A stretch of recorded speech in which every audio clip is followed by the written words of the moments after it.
অশ্রুর হিসেব কারোর জীবন ধ্বংস করে নিজের জীবন গড়তে চাইলে উপরওয়ালা কখনোই তা মেনে নেবে না।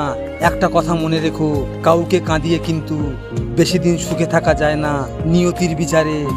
ওই সুখ তোমার জীবনে একদিন অভিশাপ হয়ে দাঁড়াবে, আর সেই কষ্টের অভিশাপে তুমিও একদিন তার চেয়েও বেশি কাঁদবে। কারণ মানুষের বিচার ভুল হতে পারে, কিন্তু উপর আওলার বিচার একেবারেই নিখুঁত। অজুহাত কি জানেন? অজুহাত খুব একটা খারাপ জিনিস। ছেড়ে যাওয়া তো শুধু অজুহাত মাত্র।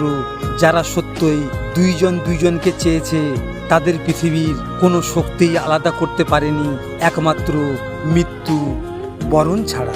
স্বার্থের প্রয়োজন মানুষকে ভালোবেসে আপন করে দেখেছি, কিন্তু কারোর আপন হতে পারেনি। তাই সবাইকে আপন করে ভাবার অভ্যাস ছেড়ে দিয়েছি।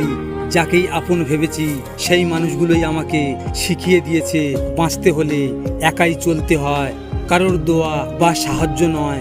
এই পৃথিবীতে আপন বলতে কেউ নেই, নিজের ভগবান ছাড়া।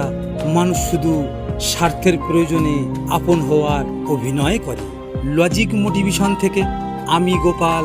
যদি আপনাদের সাথে এমন ঘটনা ঘটে থাকে তাহলে মন খারাপ করে বসে থেকো না।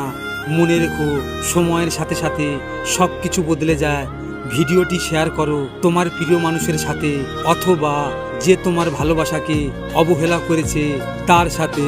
হয়তো তুমি এই কথাগুলো তার সামনে বলতে পারবে না, তাই এই ভিডিওটির মাধ্যমে তুমি তোমার মনের কথাগুলো তাকে জানিয়ে দাও। সব শেষে তোমরা ভালো থেকো, নিজের খেয়াল রেখো। ধন্যবাদ।